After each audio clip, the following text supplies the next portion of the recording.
Hola. Primero que nada agradecerles por la invitación, agradecerles por la organización que tienen del Congreso, está impecable. Gracias por recibirnos así. Es un gusto para nosotros volver acá, creo que estuvimos hace un par de años compartiendo un poco de nuestro trabajo. Y ahora voy a enfocarme directamente en los puntos que me ha pedido el Congreso, nuestra relación con el arte y nuestra relación con obras que nos han estado como inspirando un poco y unas mesas que hemos hecho ahí y hemos llegado. Quería empezar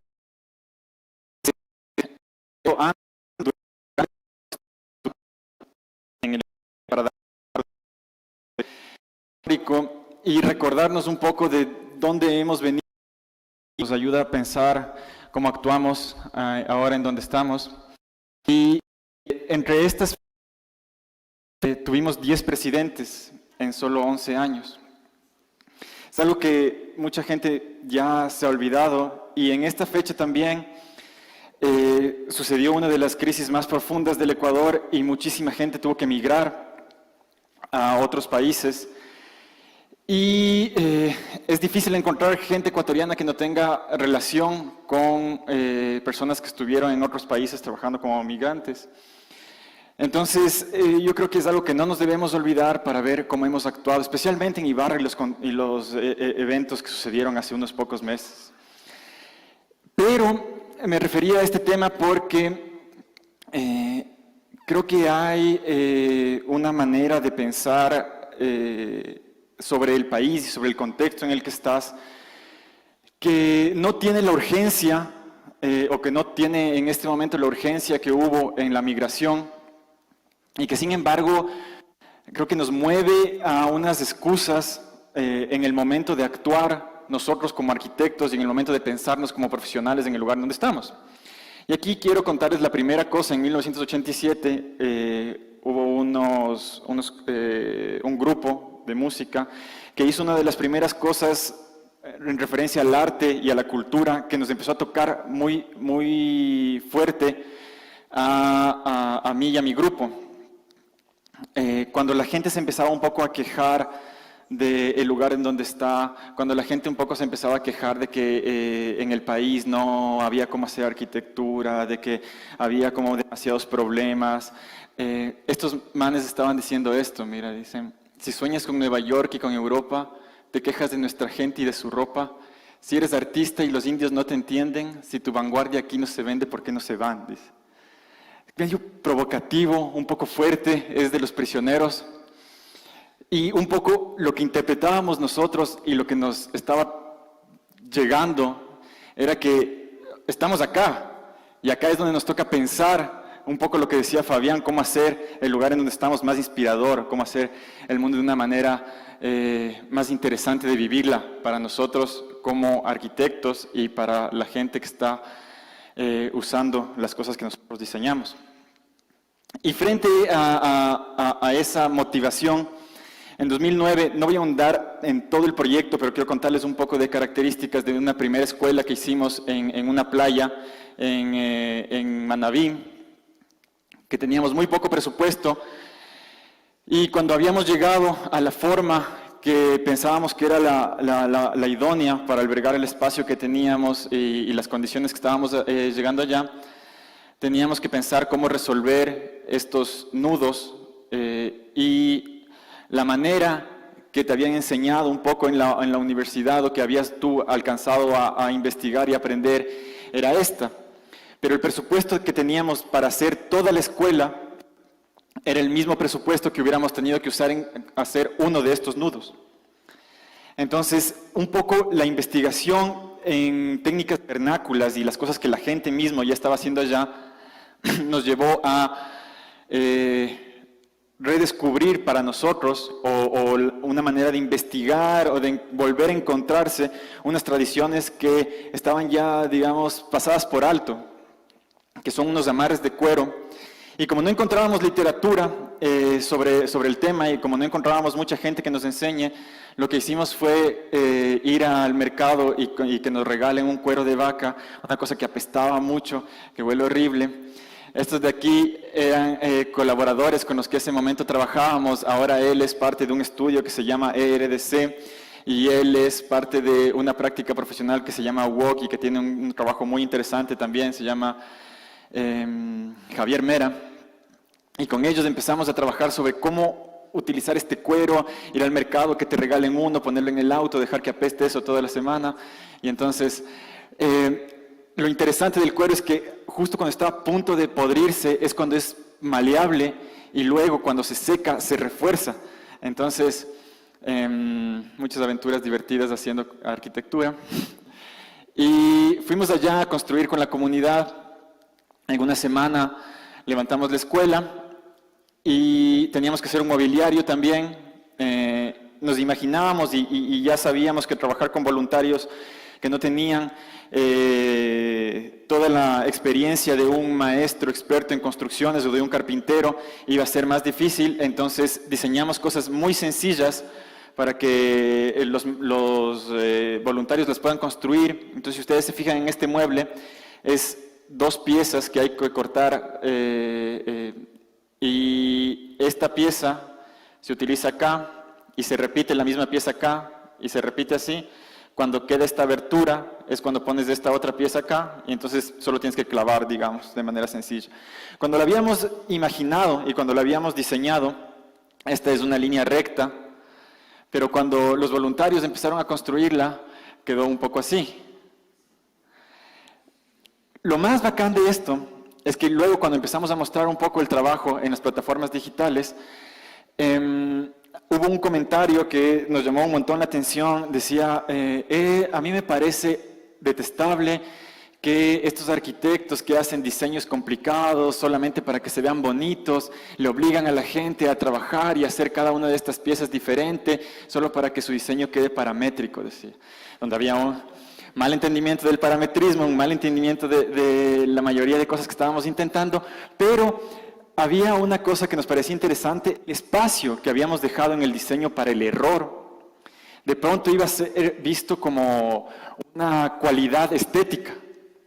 Entonces es una cosa sobre la que estuvimos pensando bastante y trabajando mucho para saber hasta dónde planificamos todo y qué lugares dejamos de vacíos para que la construcción y la manera de la realidad vaya moldeando un poco las cosas que van pasando. Finalmente se construyó, fue un proyecto súper exitoso y entonces en 2 años más nos volvieron a llamar para que hagamos una cosa que incluya ya no solamente a los niños sino también a la comunidad. Les cuento súper rápido porque el tiempo que tengo también es poquito. Entonces, de nuevo empezamos a investigar la arquitectura vernácula y cómo se construía en el lugar. Y entonces ellos usaban unos trípodes que les usaban como andamios. Entonces cogían 3 palos, hacían un nudo acá y eso les servía para levantar la primera parte de la casa y poder trabajar apoyándose en los andamios y luego un andamio iba a reforzar las diagonales de la casa y partes de la cubierta. Y a nosotros se nos vino la idea de que los andamios podían ser suficientes, porque queríamos que la comunidad se involucre más en la toma de decisiones y eso permitía que vayamos tomando decisiones casi al mismo tiempo que vayamos construyendo. Como aquí, que tenía un video que quiero mostrarles. Entonces, durante la semana de construcción nos reuníamos, decidíamos hacia dónde iba a crecer esta cosa, qué espacios tenían que ser más grandes, cuáles espacios tenían que ser más pequeños, y íbamos aumentando los módulos que eran muy sencillos y que se podían mover con la comunidad hacia donde nosotros vayamos decidiendo conjuntamente. Y cuando la gente entendió el sistema, cuando la gente del lugar entendió el sistema, fue muy fácil reproducirlo.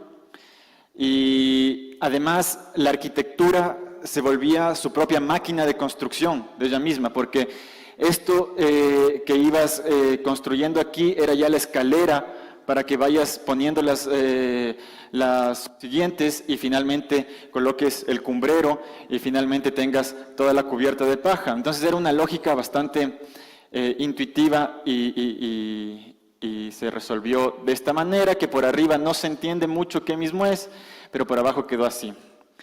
Entonces, al mismo tiempo, la gente se iba apropiando de estos lugares, ella misma había decidido hacia dónde crecer esta cuestión, y además ya habíamos dominado la técnica del cuero, y finalmente, una de las cosas más bonitas es que cuando la gente la tuvo que ampliar por diversas razones, ellos reprodujeron el modelo que estábamos haciendo, y para nosotros la copia es una auténtica felicitación. La felicitación más honesta que puedes tener. Cuando a alguien realmente le gustó lo que hiciste, te copia.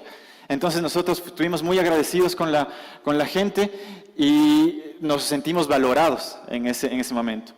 Sentimos que hicimos algo útil. Y cuando volvimos de esa playa, porque aunque el presupuesto es muy reducido, ellos nos pagan, es nuestra playa de vacaciones, entonces cuando vamos allá ellos nos reciben, nos tratan bien, somos sus huéspedes. Y en 2009, cuando llegamos, las casas eran más o menos esto. Había una precarización, pero además un sentimiento de vergüenza frente al material con el que estaban construyendo sus casas. Y esta arquitectura, el poder del diseño, nos parece que es justamente ese, como revertir esos imaginarios culturales que la gente tiene sobre lo propio. Y entonces, cuando volvimos allá en 2013, la gente empezó a experimentar ellos mismos con su arquitectura, que es un poco el propósito. O sea, como ellos veían, y empezamos muy jóvenes ahí, entonces decían, si es que estos 4 chamos pueden hacer esta cosa, nosotros también podemos, que es un poco el propósito de esta charla también, que ustedes me vean aquí y crean que ustedes también pueden estar acá algún rato. Entonces, esto es una casa de un pescador que tiene una planta dodecágona y dobles de alturas, donde él había pensado dónde debía ir su hija, por ejemplo, para que esté en el lugar más protegido. Había tenido ya un proceso de pensamiento muy cercano a la arquitectura y a lo que nosotros hacíamos. Entonces, cuando nos empezaron a pedir la capilla y el lugar de los profesores invitados y ni sé qué, ni sé cuánto, les dijimos, oigan, ¿por qué no ustedes mismos los diseñan? Y nosotros les enseñamos las pocas cosas que les hacen falta como para estar más seguros sobre su arquitectura. Entonces, esta es una clase muy parecida a la que tendrán ustedes en taller, donde estamos haciendo maquetas conceptuales. Entonces, aquí hay ideas que se están transmitiendo en una forma, y ella lo hace con hojas, ella lo hace con unos materiales de la escuela, lo hace con unas cositas que encontró por ahí. La menor es ella, que tenía 14 años, y el mayor es de él, que tenía 70. La mitad no sabe ni leer ni escribir, pero la clase iba muy fluida, y a pesar, contando con algunas variaciones, era muy parecido a lo que hacemos en la universidad. Esto es la gente del taller discutiendo sobre el kindergarten, el lugar de los niños más pequeños. Ellos tenían la idea de que sea un pulpo y de que de ahí se pueda replicar la vida de los adultos, pero todo en pequeño, muy bonito. Esta es la maqueta que ellos hicieron, que ya tiene un pensamiento estructural de cómo van las piezas, de qué dimensión deben tener para que no se flejen, de cómo se construye, hacia dónde van las fundaciones. Y esto es el cuarto de la noche, le llamaban, que es lo que ellos diseñaron, el cuarto de la noche, para que los niños repliquen la vida de adultos, la sala donde estaban jugando, una cocina pequeña que hicieron para que los niños igual estén con su vida, buscando una independencia, que es también una de las cosas que más nos atrae, trabajar con gente que esté como alineada en las ideas a nosotros. Y mi oficina se llama Al Borde. Y a pesar de que en el inicio no estábamos interiorizando bien todo lo que significaba esta palabra, a lo largo de los años nos han llegado cosas como estas, que es un poema de un italiano que luego se nacionalizó francés, que dice: acérquense al borde, les dijo, no podemos, tenemos miedo, contestaron. Acérquense al borde, repitió, no podemos, nos caeremos, se quejaron. Acérquense al borde, insistió, y se acercaron. y él los empujó y volaron. Y este era un sentimiento que a nosotros nos motivaba mucho, como casi una voluntad de riesgo, de ver qué más podíamos hacer, de ver hacia dónde más podíamos avanzar. Y cuando vemos este proyecto que nos tomó 8 años, o 7 años, no me acuerdo, estas eran las primeras maquetas que nosotros hacíamos. Muy de estudio, muy de arquitecto, que nos motivaba, pero la siguiente vez que tuvimos que hacer la otra escuela, la maqueta es así, mucho más involucrada por otras manos, por otra gente, y al final la maqueta es esta, ya que casi no nos pertenece, que no es nuestra, que es de la gente que está haciéndose su propia arquitectura, su búsqueda de independencia. Es una cosa que a nosotros nos motiva mucho y no queremos perder, una voluntad de riesgo, como una voluntad de ver hasta dónde más podemos llegar. Y al mismo tiempo, al borde tiene una connotación de un límite que no puedes alcanzar, casi como que no llegaste, te quedaste ahí, como una connotación de la palabra que dice justo lo contrario de lo que les estaba hablando. Y eso es bacán también, porque por más creativo que creas que eres, no eres tan creativo como la realidad. La realidad te supera todo el tiempo. Y entonces aquí nos pasó algo muy bacán. La primera escuela había cumplido su etapa de uso. Los materiales que habíamos usado eran materiales biodegradables. Y el dinero con lo que los habíamos hecho, y no nos interesaba tampoco como cuidarlos más allá de lo que se cuidaban las cosas en el lugar mismo. Y entonces después la escuela cumplió su tiempo de uso y se destruyó y se volvió a construir exactamente igual como había sido. Y es bacán lo que hablaba Fabián, porque me hace relacionarlo con prácticas como esta, que es un templo en Japón que tiene 1000 años y que tiene un poco la misma lógica. Este templo es de madera, no tiene ni siquiera clavos y está construido acá y funciona durante 20 años acá, y cuando empieza a biodegradarse, se empieza a reproducir acá como si tuvieras un modelo y unos planos de la copia que están acá. Entonces, durante más o menos 1000 años, no más, 2000 años, porque esto es como en el 8 antes de Cristo, y entonces más o menos en 2000 años la lógica de reproducción de esta arquitectura ha sido muy amable y muy contemporánea respecto a problemas que estamos viviendo hoy, como la cuestión con el medio ambiente, como la cuestión de los residuos que vamos dejando.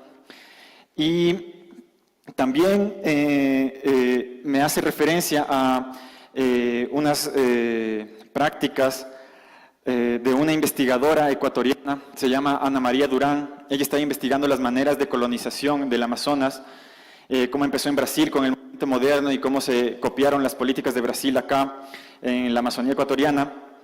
Y mediante satélites empezaron a encontrar aglomeraciones de flora que es beneficiosa para los humanos.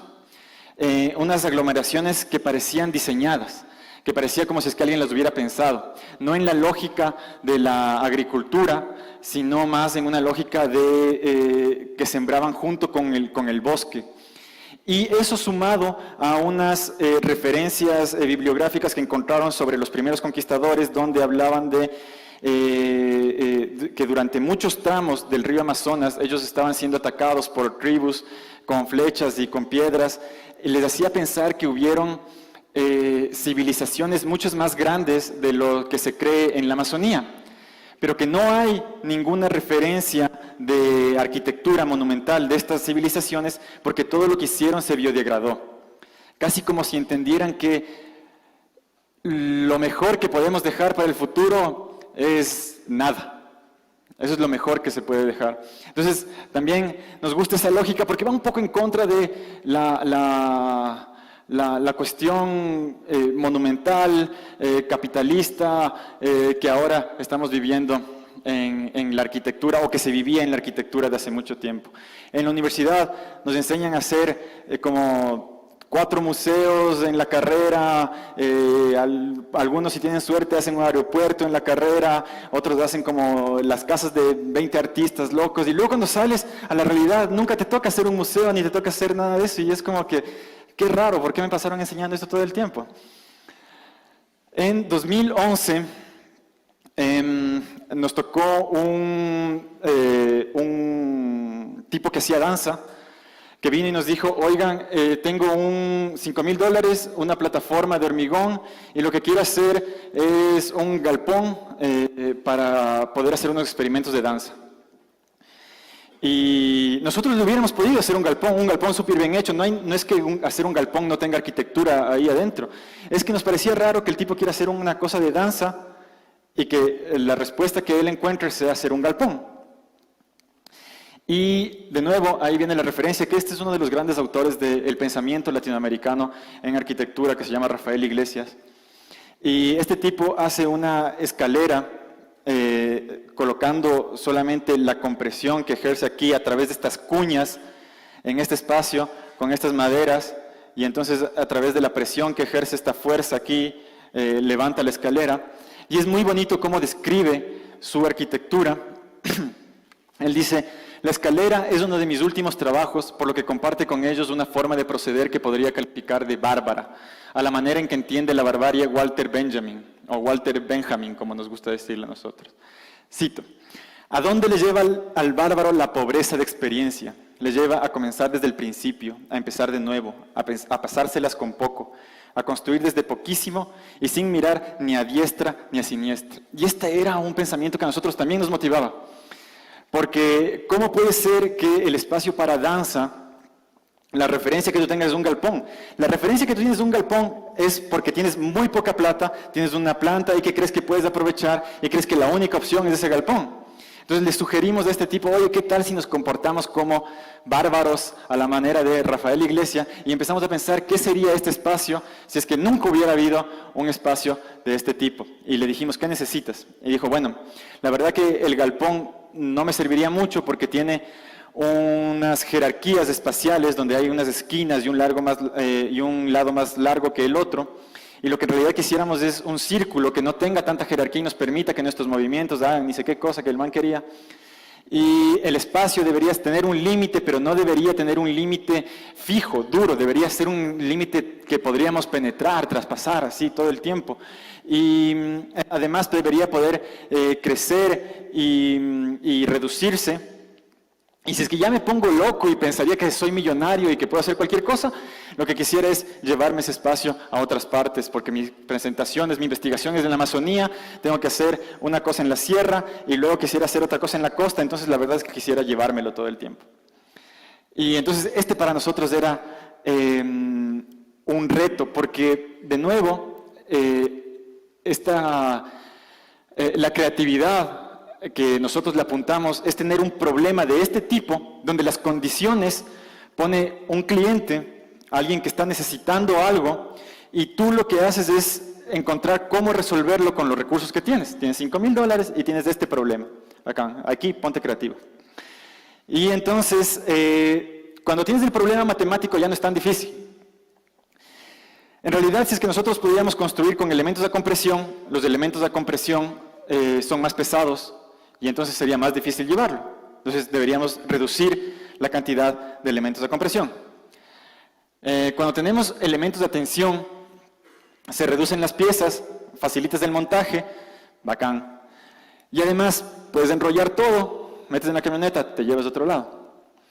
Pero el espacio del centro tenía que permitirles a los manes hacer sus cosas de no jerarquías y danzas. Entonces estábamos buscando una manera de cómo resolver la lluvia sin que jodamos el espacio interior. Y al final lo que encontramos fue hacer este tipo de cubierta que hace que los espacios, la fuerza tensión genere también unas caídas en la lona. Entonces era este espacito que tenía además un filtro que habíamos hecho con las fundas en que viene la leche. Eso antes de que sea como es y que le impriman estas cosas ahí, se ve así, es una bolsa de plástico que tiene esta cosa ahí. Y entonces los tipos podían hacer todo su mambo místico ahí. Se lo llevaron a muchas partes, a veces no tenía el filtro para las presentaciones, entonces podía ser más grande, a veces el filtro se colocaba en el círculo interior de esta cosa de acá, entonces era más pequeño, era más íntimo, y así iba funcionando la cosa que íbamos haciendo. En el 2016 fue el Hábitat 3 y por algunas cosas de otros proyectos que no les puedo contar ahorita, nos encargaron que pensemos en qué va a pasar con este pabellón que estaba en el Hábitat 3 después de que se acabe el Hábitat 3. El Hábitat 3 duraba 4 días y había muchísima inversión de dinero ahí. Y recientemente había habido un terremoto en el Ecuador. Entonces se necesitaba infraestructura, como en este sitio donde habían alcanzado el gobierno a darle una escuela de este tipo, y el comedor era esto. Y entonces nosotros diseñamos un comedor para ellos con la estructura que nos habían dado y que nos habían encargado los panas de Infonavit de México. Este es un proyecto que trabajamos con una oficina que se llama Taller General, que es una oficina joven que tiene un trabajo vacancísimo, búsquenle en redes sociales. Y entonces lo que decidimos fue separar la estructura, meterle ahí unos refuerzos estructurales y de nuevo irnos a ver las condiciones específicas del lugar. Este lugar se inundaba y en algunos años la gente recuerda que el agua llegaba a los 2 metros de altura. Y entonces lo que nosotros hicimos fue levantar esto para que sea un comedor, pero para que al mismo tiempo sea un lugar seguro dentro de esa zona, y que si es que algún momento vuelve a inundarse 2 metros, la gente pueda tener un lugar donde resguardar, yo qué sé, las cosas que iban a sufrir más afectaciones.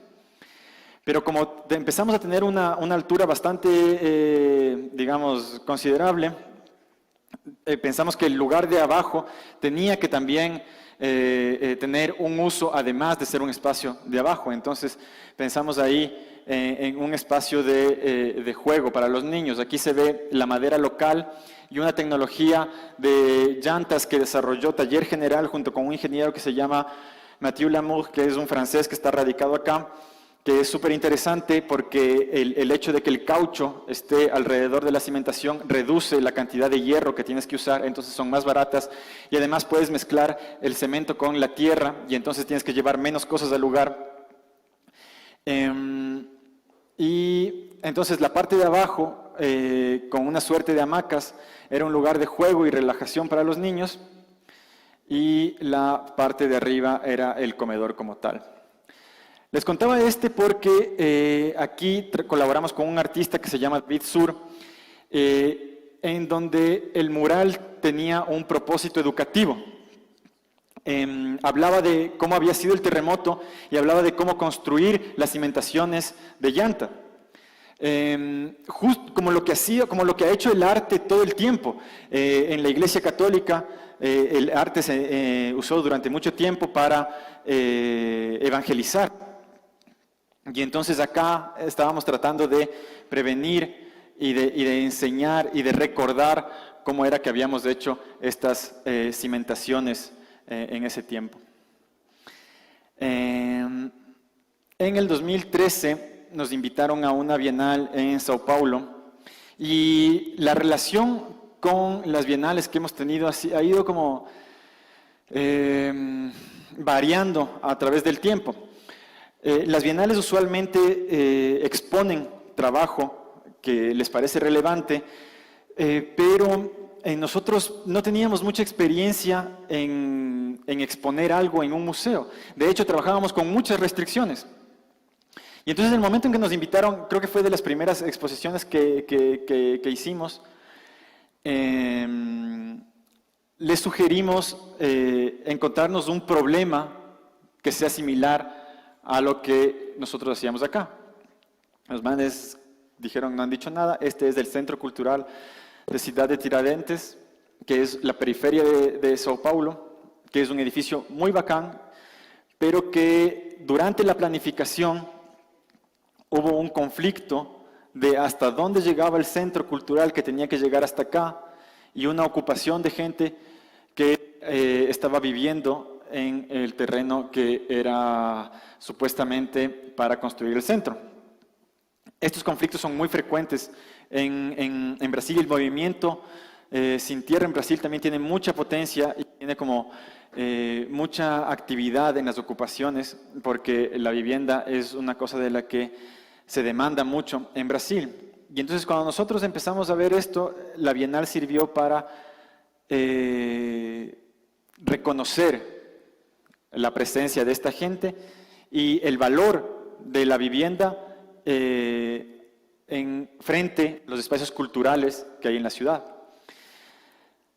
Este era el lugar por donde pasaban y por donde la gente entraba a la ocupación, un lugar muy precario.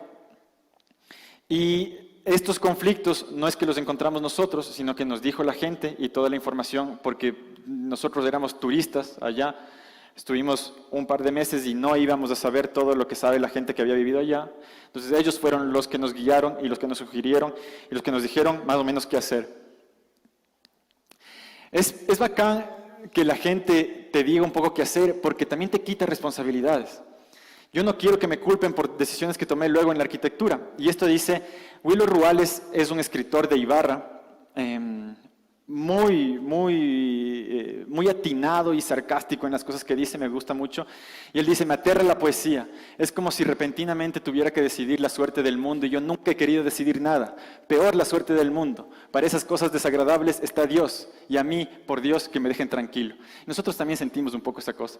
Entonces, cuando hacemos algo de este tipo, que es un poco polémico, que tiene que tomarse decisiones ahí fuertes, en realidad queremos que la responsabilidad sea compartida, que la gente también tenga algo que decir ahí y que defienda ellos lo que dijeron. Entonces, en este mapa que dibujamos todos, la gente dijo, bacán, hagamos una entrada que dignifique y reconozca la presencia de la ocupación en este sitio por parte de una entidad cultural.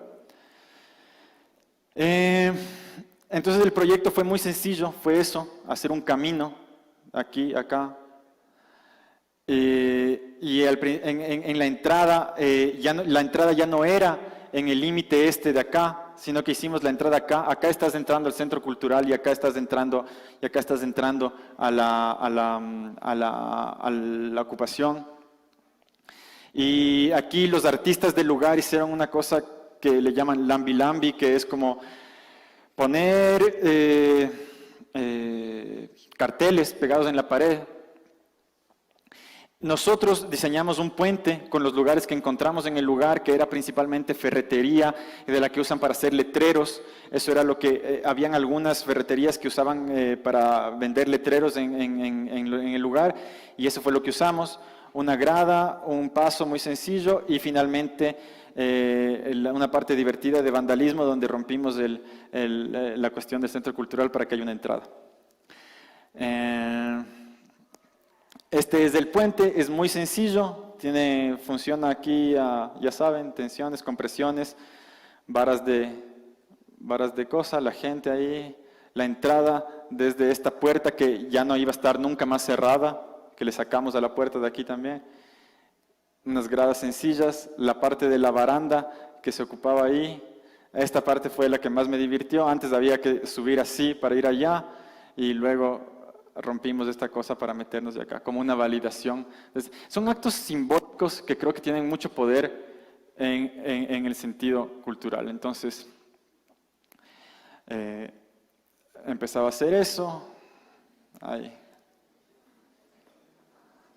Parece que tiene miedo, pero estaba feliz de pasar. En el 2016 nos invitaron a exponer en la Bienal de Venecia y esta vez no podíamos hacer lo mismo que allá. Y de hecho tuvimos muchos problemas con las exposiciones.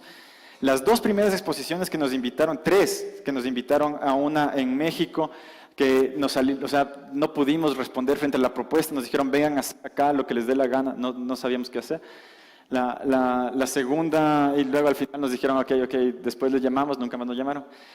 Y la otra era la Bienal de Chicago, que también nos salió mal, y una Bienal no me acuerdo dónde más. Y esta yo creo que fue diferente porque fuimos frontales en las cosas en que estábamos pensando. Además era una Bienal interesante, era la primera vez que había un curador de Chile, pero del hemisferio sur en realidad, 88 oficinas invitadas de 37 países, 50 presentaban su trabajo por primera vez, o sea, el tipo estaba tomándose unos riesgos ahí, 33 oficinas menores de 40 años, y la exposición estaba 6 meses abierta. El tipo decía cuáles son las fórmulas con las que tenemos que responder a los problemas en los que estamos ahora. Para que tengan una idea de lo que significan estas bienales y de la magnitud de esto, te invitan a la bienal y te dan un presupuesto para la bienal. Pero este presupuesto es solamente el que te financia gestionar más presupuesto. Porque las exposiciones de ahí pueden llegar a costar, no sé, $100,000, $200,000. Había pabellones que costaban $1 millón.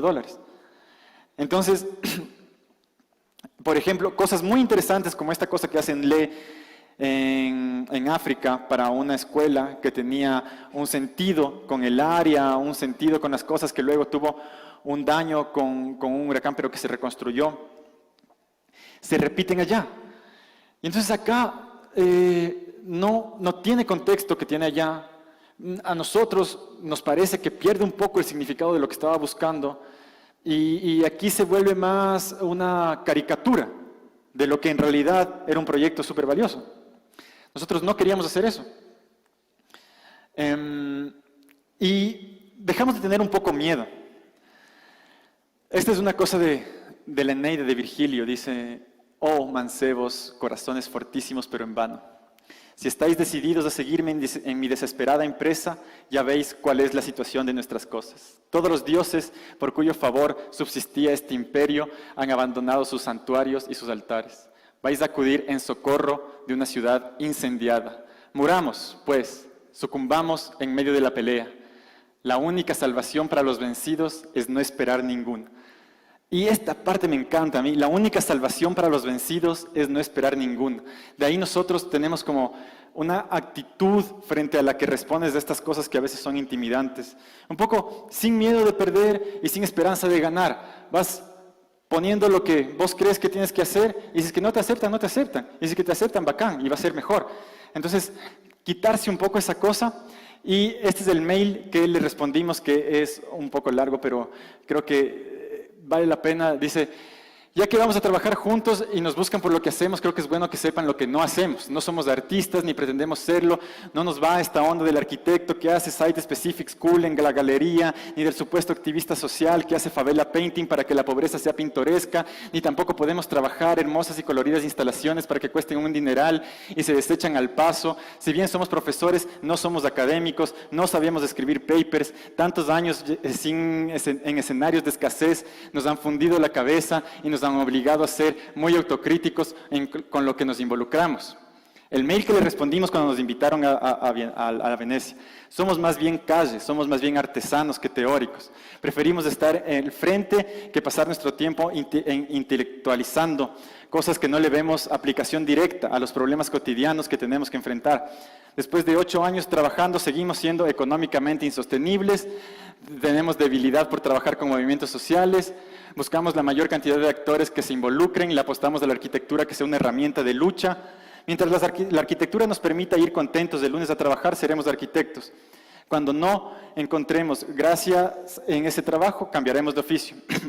Otra cosa que debes saber es nuestra mayor debilidad, la libertad. Estamos tan acostumbrados a trabajar con muchas condicionantes que cuando alguien nos da carta blanca, nos ahogamos en un vaso de agua. Soy muy sincero y directo porque así somos y porque para trabajar, ser sincero y directo es lo más liberador. Cuando respondimos de esto, los manes se volvieron locos y nos dijeron, panas, lo que ustedes quieran. O sea, de una, bacán. ¿Qué quieren hacer? Díganos nomás y nosotros hacemos, nosotros bacán. Y es bacán porque esas cosas que, o sea, yo hablo así como con ustedes y luego la gente le ve un valor. Este era el atrio, cuando entras a la Bienal de Venecia, esta era una instalación muy bonita. Y aquí estaban las 88 oficinas que habían sido presentadas y nuestro mail estaba en esta parte de acá, como expuesto, como diciendo un manifiesto, como mostrando esa actitud con la que estábamos enfrentando. Bueno, le empezamos a pensar estas cosas y los recortes y las cosas que hacíamos eran las cosas que mandábamos para las publicaciones que nos pedía la Bienal. Nosotros pensamos que si nos cuesta tanto dinero, más bien, si nos cuesta tanto trabajo levantar dinero para hacer cosas acá, no íbamos a desperdiciar energía en levantar dinero para hacer algo allá en donde no tenía sentido. O sea, $1.000.000 me gasto, pero no me voy allá. Entonces, lo que hicimos fue bacán. Con la plata que nos dieron, creo que era como $10.000 o algo así.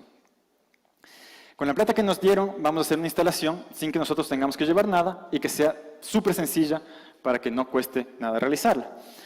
Y al mismo tiempo queríamos que sea una postura y una crítica a lo que veíamos en el mundo. Entonces lo que nos daban 36 metros cuadrados, 6 por 6. Y nosotros decidimos hacer 1 metro cuadrado en el piso, y en cada metro cuadrado íbamos a poner el presupuesto real de lo que habíamos gastado en 8 de las obras que habíamos construido durante los años que habíamos estado allí, ¿ya?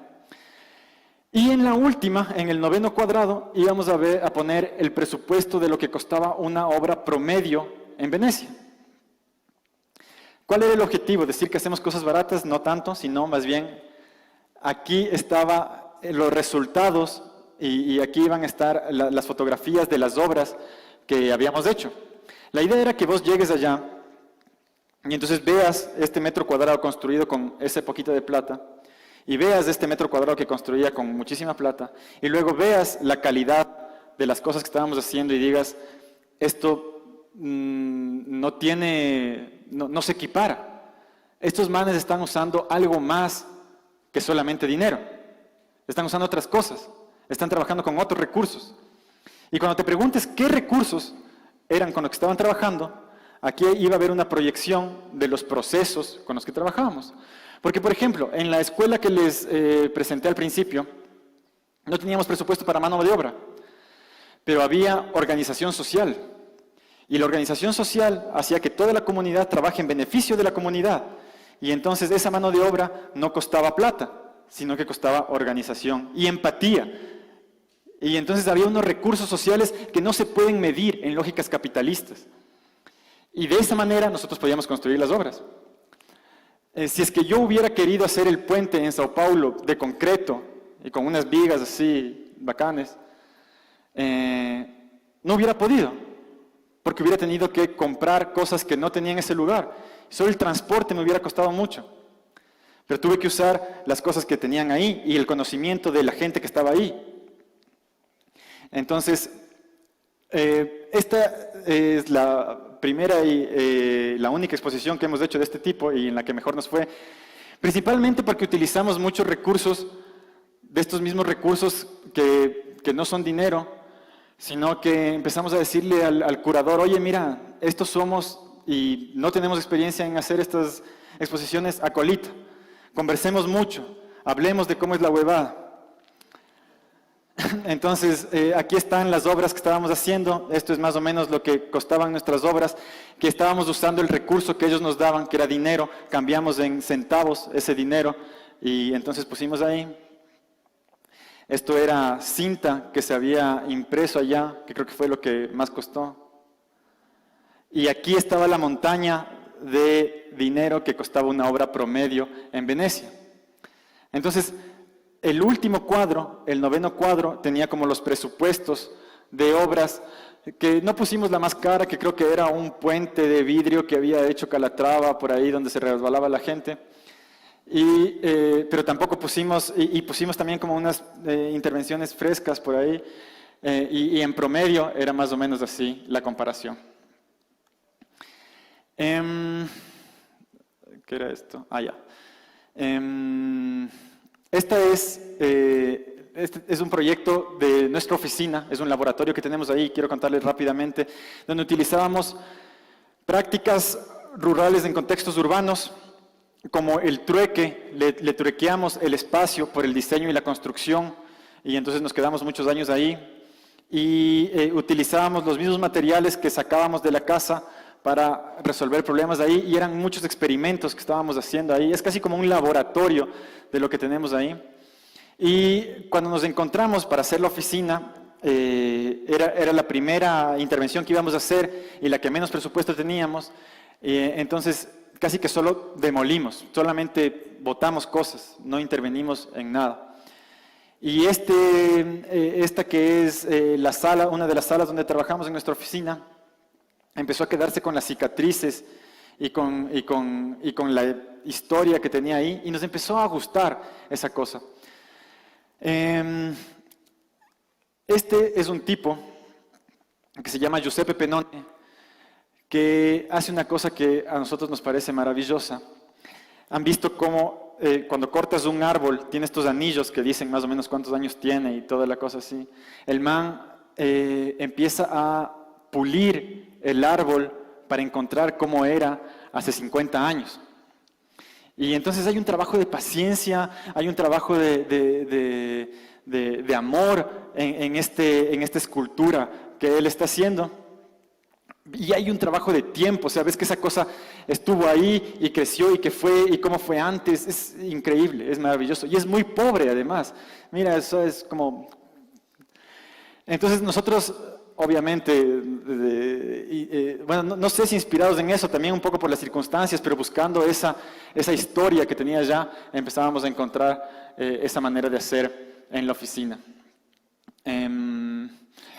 Y si ven esta cosa de aquí, el socket del foco, a veces nosotros decimos que tratamos de encontrar la manera más fácil de resolver un problema, pero no es tan cierto, creo, porque lo fácil aquí hubiera sido ir a la ferretería, pagar 30 centavos de socket y meterle ahí al foco y ya está.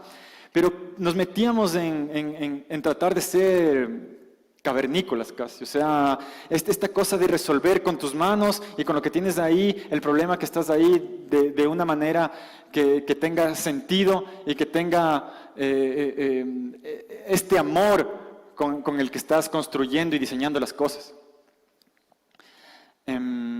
Y especialmente creo que esta cosa también me gusta mucho porque tiene tiempo ahí. Si tú no tienes tiempo, o sea, vas y compras la cosa y resuelves. Esta cosa para mí es una cuestión de tiempo, que también me parece una cosa que es muy antisistema en los días en que estamos viviendo. Y esta es una obra de un artista ecuatoriano que se llama David Ceballos, en donde el tipo hace unas cosas que se llaman ejercicios de paciencia, donde tiene estas líneas que dibuja una cerca de otra sin que se toquen, durante meses, y solamente por el gusto de perder el tiempo. Que el arte tiene esa cosa hermosa que está más allá de lo útil, o sea, es inútil, pero está más allá de lo útil. Nosotros no tenemos esa ventaja, tenemos que hacer finalmente cosas útiles y negociar entre esas dos cosas.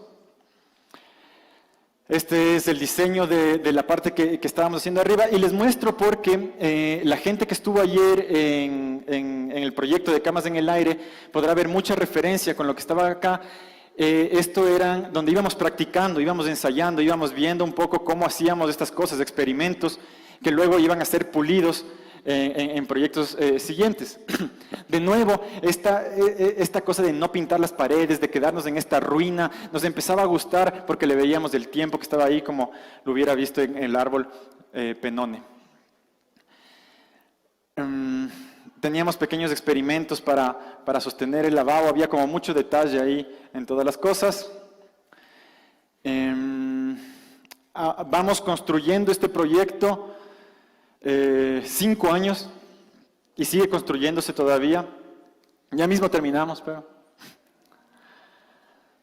hay unas referencias. La gente que pone atención verá en que en todos los muebles hay referencias a un diseñador que se llama Enzo Mari, que es italiano, que es un tipo impecable, genial, revísenlo. Y íbamos sacando ventajas de las cosas que nos encontrábamos. ¿Qué es lo bacán de las rehabilitaciones? Que tienes que lidiar con problemas que no te hubieras alcanzado a inventar, que no te imaginabas. La creatividad, como siempre les digo, en la realidad se potencia.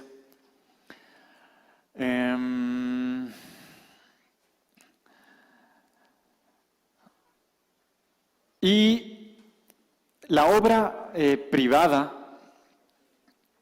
tiene unos potenciales y nosotros estábamos buscando qué potenciales sacarle más.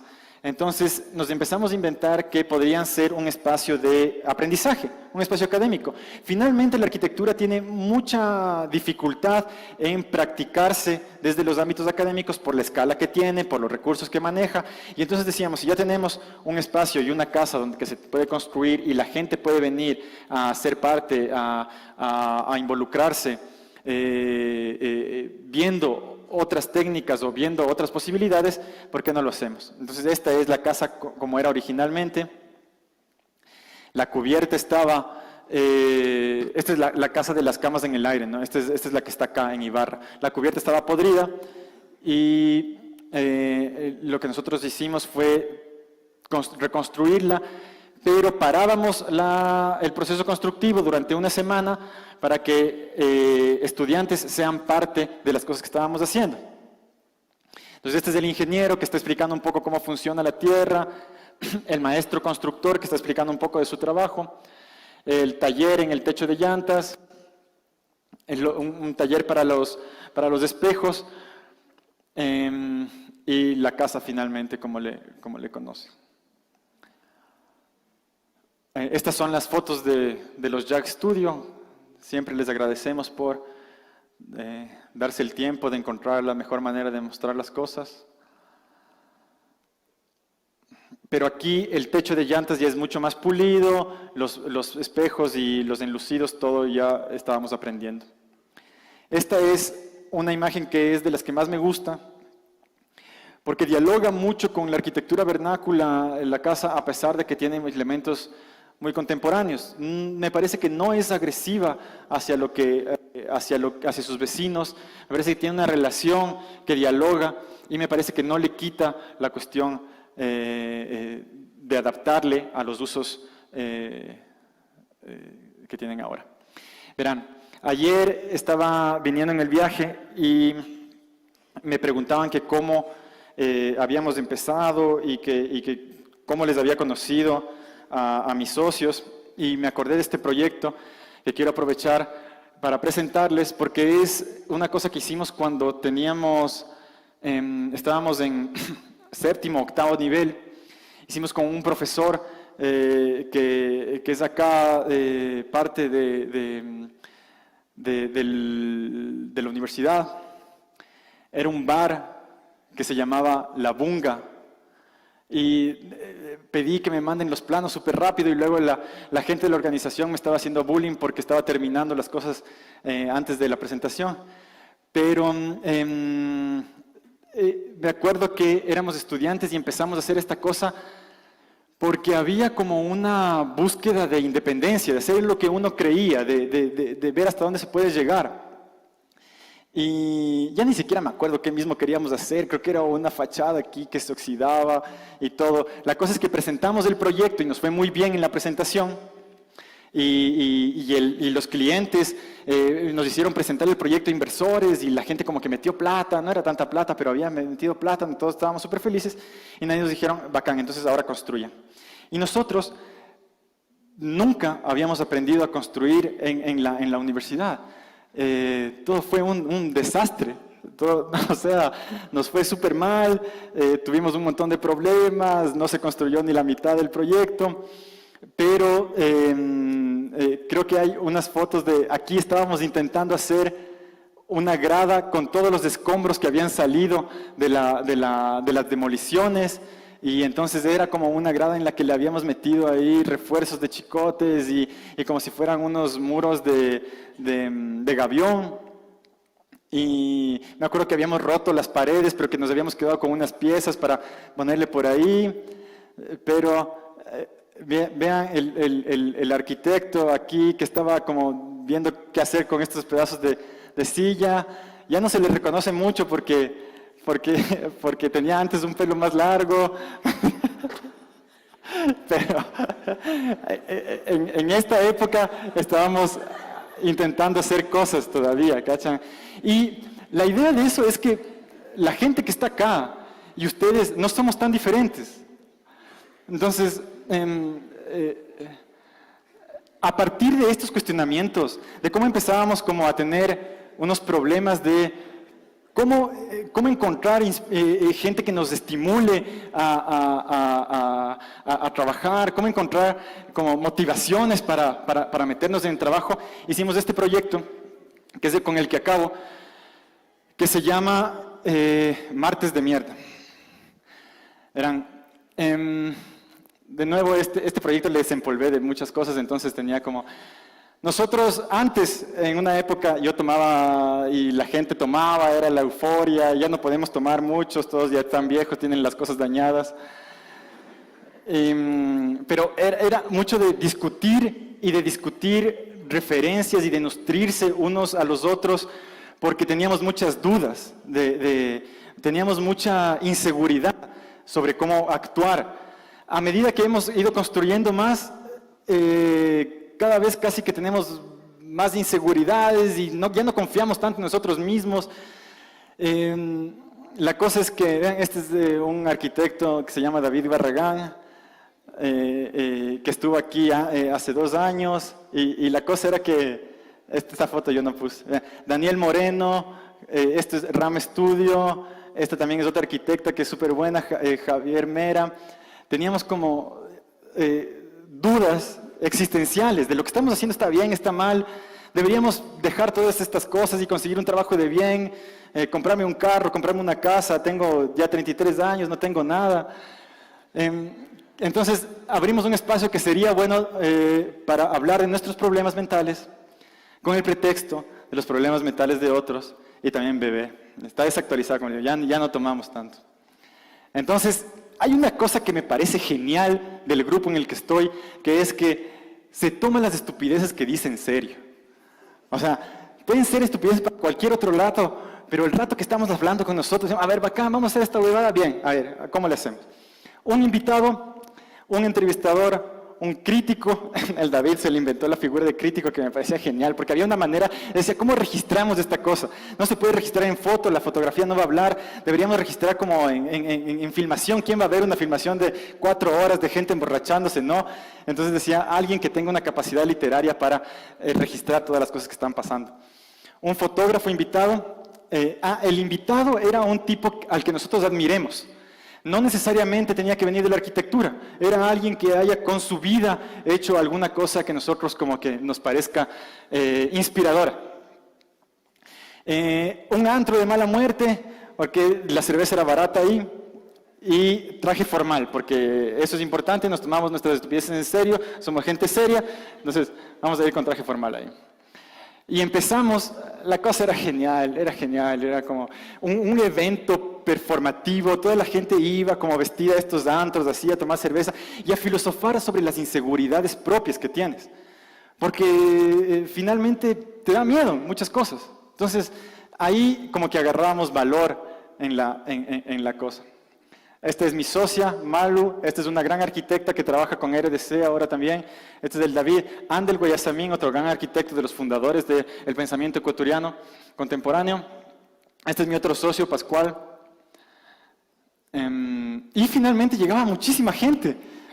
Fue súper sorprendente cómo la gente como empezó a seguir este juego.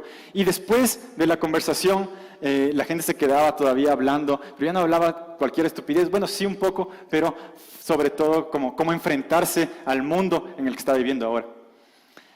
Este es Willo Ruales, el escritor que les dije, de Ibarra, genial, tiene unos cuentos para niños perversos, cuentazo. La cosa, cuando vos te tomas las cosas en serio, la gente también te empieza a creer. Entonces, quería llegar a este punto, que son las crónicas de la gente que empezaba a asistir a estos eventos. Entonces, quiero leerles esto. Dice, cuando uno es demasiado una sola cosa, está limitado. limitado a ser simplemente eso que ya es y nada más. Martes de Mierda se trata de disfrazarse de ridículo y de formal en una reunión de arquitectos queriendo ser menos arquitectos y más personas. Este es otro de otra noche que pasó ahí. Entre los presentes está J, de lejos es un tipo normal, común acaso, como tú, como yo. ¿Qué sentido tiene pensar en estos términos? Si la normalidad o lo común no parece ser otra cosa que una figuración creada por unos cuantos para calmar la ofuscación que les provoca lo desconocido. Porque lo desconocido escapa al control, a la evaluación, a la categorización de gente y de acciones como bueno, malo, correcto, incorrecto, como perteneciente o no a tal grupo social, como si convencerse de que el mundo es blanco o negro les ayudara a tener una existencia más serena. Y es que esa falta de control o de comprensión, si se quiere, desestabiliza, asusta, perturba. Esto escribió una doctora, una arquitecta que tiene un doctorado de París. Es genial el trabajo de ella, se llama, ya me olvidé. Me costó, otra noche, me costó no seguir escribiendo esa misma noche. Y es que era tal la euforia, tal las ganas de salir a disparar a la gente y por las mismas ayudarle a que no se muera. Era una felicidad tan corroída que tenía la cualidad de llenar todos los aspectos de un pobre ser humano, todos, desde los más altruistas hasta los más podridos, desde la inocencia más infantil hasta el morbo más oscuro. Y es que todo se dio de una manera tan honesta y atropellada que se convirtió en una especie de bacanal romano con un maestro de ceremonias que lo único que hizo fue ser él. Y es bacán porque la Flaxo nos dio un reconocimiento de mejor práctica artística del 2011 y tiene una reseña sobre lo que hacíamos, que les voy a leer solamente esta parte. La propuesta de Martes de Mierda responde entonces más a una estrategia de acontecimiento cultural que al desprenderse de lo artístico se acerca a públicos más amplios, a otras sensibilidades y a formas de gestión que recuerdan cierto espíritu punk o del movimiento situacionista de segunda mitad de siglo. Los manes están diciendo básicamente, no tienes que ser artista para meterte en esa onda de pensar el mundo. Puedes pensar desde tus sensibilidades, puedes ir como mezclando las cosas en las que estás involucrándote. Hay como meterse en otros campos y eso es bacán porque alimenta el mundo del arte y además te alimenta a vos. Estas eran las convocatorias que hacíamos. El dress code ridículamente formal. Vístete bien por fuera para que no te dé vergüenza estar podrido por dentro. ¿Qué tal? Este es Luigi Stornaiolo, un pintorzazo, un tipo increíble, muy cioranesco. Y este es el último que hicimos con un tipo que se llama Santiago Cirujeda. Tiene un grupo que se llama Recetas Urbanas. Chequen el trabajo de ellos, súper inspirador. Y creo que eso es todo. Este era un GIF que teníamos para convocar a Martes de Mierda. ¿Qué sería con lo que me quedo? Yo creo que hay una cosa que es difícil de manejar, pero que tienen que intentar, que es esta confianza en sus ideas y esta desconfianza de uno mismo al mismo tiempo también. No siempre pensar que se tiene la razón, pero sí un poco meterle y buscar en las cosas que te salen de la tripa. A mí me parece que si es que de aquí no sale gente que inspire la arquitectura de Ibarra, no sale de ninguna otra parte. Es un trabajo que nos toca a nosotros. Y no es tan difícil ni está tan lejos. Y ojalá en un siguiente congreso podamos ver a alguno de ustedes subido acá. Gracias.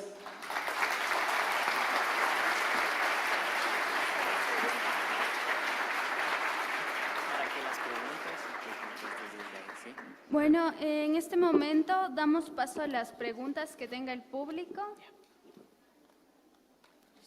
¿Alguien? ¿No? ¿No? Continúa nomás. ¿Ya? Creo que no.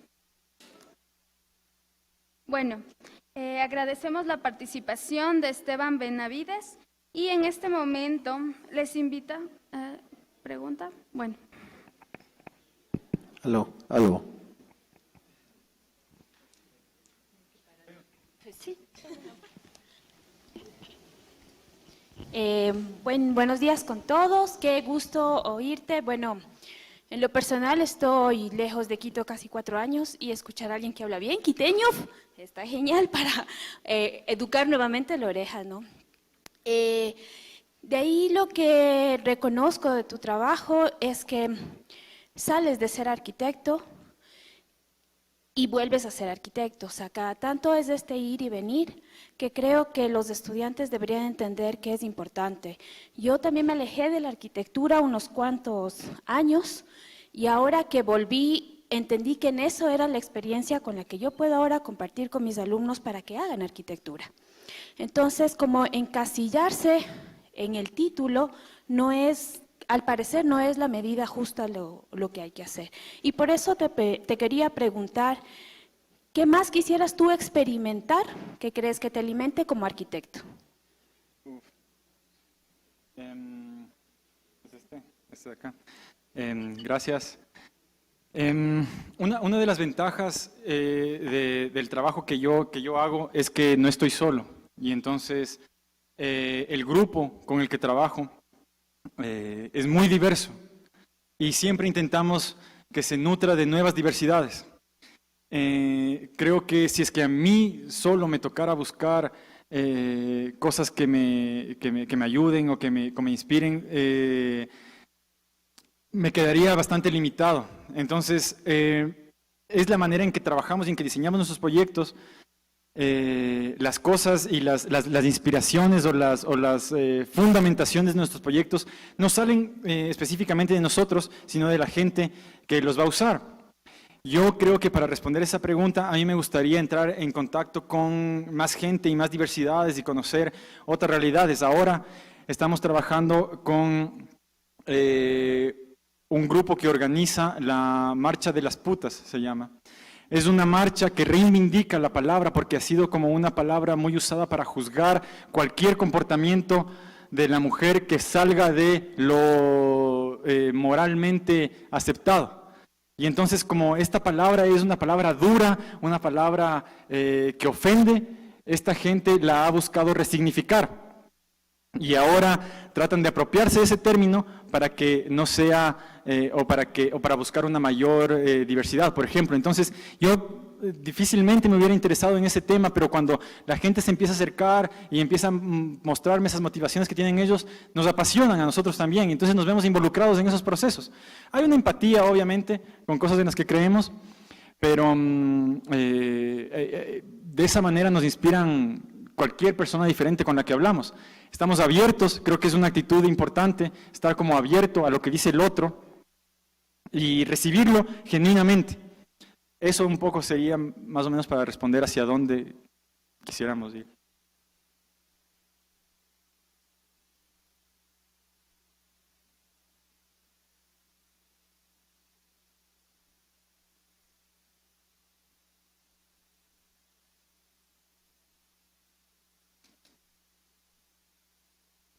Buenos días, muchas gracias por la conferencia. A nosotros como estudiantes nos inspira muchísimo, nos motiva muchísimo. En una de las anécdotas que nos contabas que tuviste este trabajo con la comunidad para la construcción de la escuela, que hubo este taller para que ellos, porque de alguna manera se apropiaron de esta arquitectura, ¿no? Que habían jóvenes de 14 años hasta adultos de 70, ¿no? Entonces, con esto, ¿considerarías correcto afirmar que la arquitectura es algo inédito en todas las personas? Desde que nacemos, se podría decir, que viene ya como un chip en nosotros naturalmente. Y si es así, ¿cuál consideras que sea esa variable que radica en que nosotros estemos aquí y que hay personas que actualmente no les importa nada sobre estos temas? Ok, verás.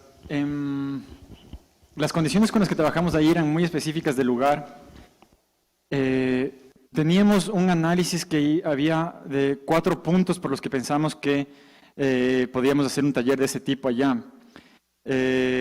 Nos pusimos a pensar, y filosofía de servilleta, ¿no?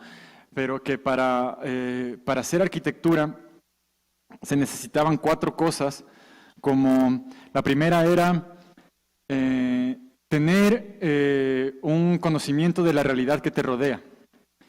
Y la gente en el Cabuyal, que es así como se llama este lugar donde trabajamos, estaba muy relacionada con el lugar que le rodeaba.